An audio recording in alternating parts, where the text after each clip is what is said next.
Hi, it is the May 8th, and I'm loving my hair because, as you can see, I don't know, I've never really done this before in my life, but I decided I'm gonna wash my hair once a week with shampoo, and the rest of the days just wash it with water. And here's the result. I don't know, does it look nasty? I don't know. So, oh my god, today I'm at work now, and today we went for a walk at my work with the people, and it was like just like an area going behind up some different roads, but it was like almost like being in a different existence. It was like almost urban. It was like a tiny little forest, with wildflowers growing and just spring flowers, pink flowers. It was like a mini little heaven. And I know as soon as summer fully hits here, then it's gonna dry up and there's gonna be no flowers. And I was thinking about like the contrast, how different it is from other countries. Like where I come from in New York, the the you have rain in the summer as well.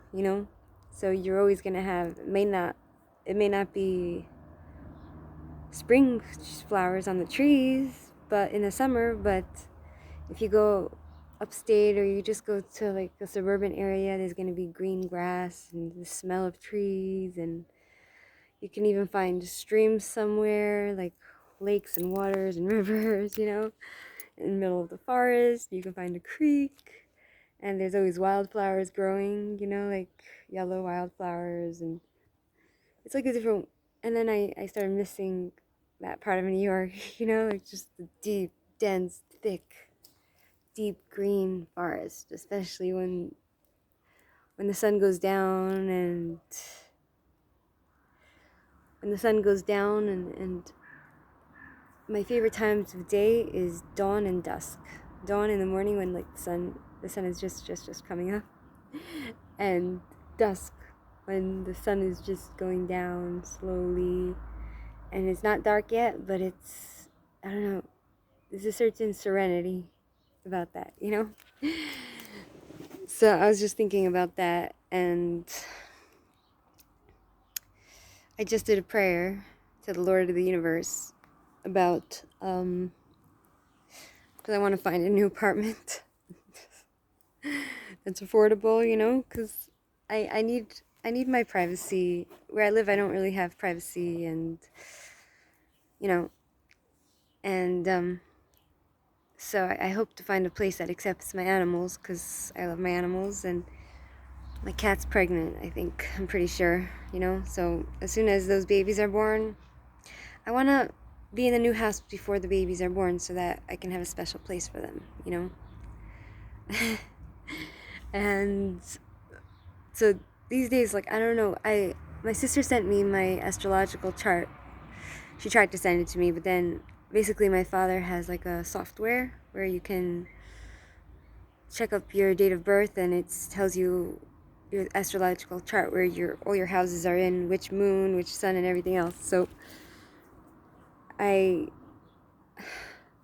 I found it from many years ago on my email, and I read it, and most of my signs are talking about being practical, down to earth,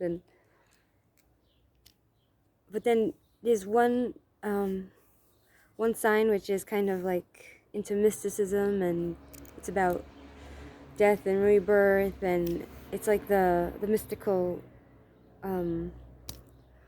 mystical sign of astrology. And I feel like that's at work now. I feel like that's been an influence in my life, all my life, and even until now, because now I'm finding everything like of not of the occults, but anything spiritual interesting, like spirits and cards and everything that comes with it. And like I've been like watching movies on exorcism. But I have like this. I'm a little bit confused because, as a Jew, you know, we believe in something called a dibuk, which is like devil possession of a person, but it's kind of unheard of these days, you know.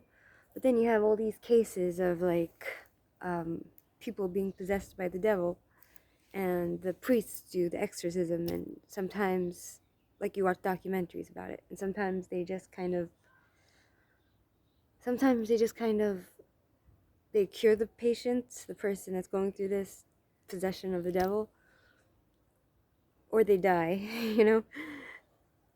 And I'm wondering what the rabbi's take on it would be, because according to like Judaism, for a Jew, Christianity is considered like um, a negative, dirty entity for a Jewish person, you know.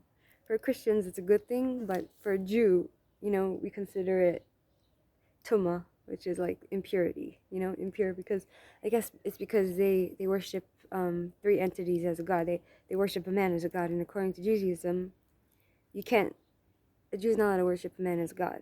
You know, that's idolatry.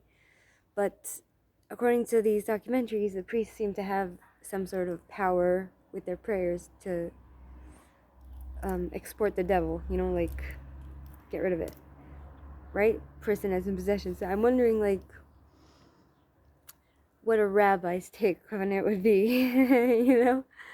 Like, I know we have, the Jewish people, we have our own form of exorcism, like by placing a mezuzah with God's holy name on the door with the Kabbalistic, whatever, I don't know, stuff on it. And so there is something spiritual to this whole dibuk devil thingy, evil forces, evil spirits, and all that. But I'm wondering what rabbis think about it. What's their take on it? What it's all about, you know? Is it just an act? Is such a thing even? I don't know. It's confusing. It's interesting, but I find it fascinating, you know? My, when I went into that church, I got this, I think it's a message from God, don't enter again, you know? I just wanted to see the architecture because it's like a very ancient building in Jerusalem. And I got a huge bruise. I don't know if you can see it. Can you see it?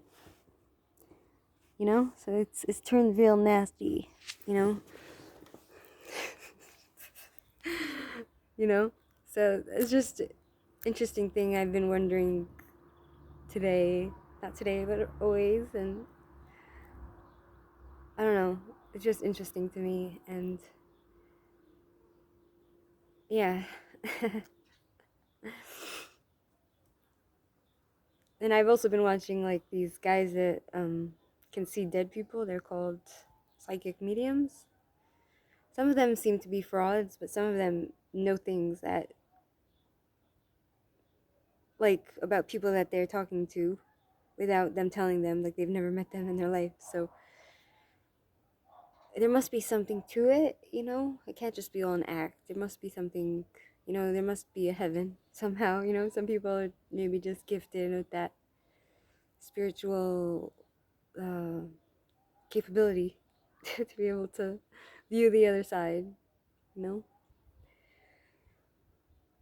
It's interesting. Yeah. You know, like sometimes I look at my hands and I would move it and I would see, like, they call it like a extra magnetical field that's around the person. Like you can see your hands. I don't know. I can't explain it right now. I can't explain what exactly right now because I'm a little too confused in my brain at the moment.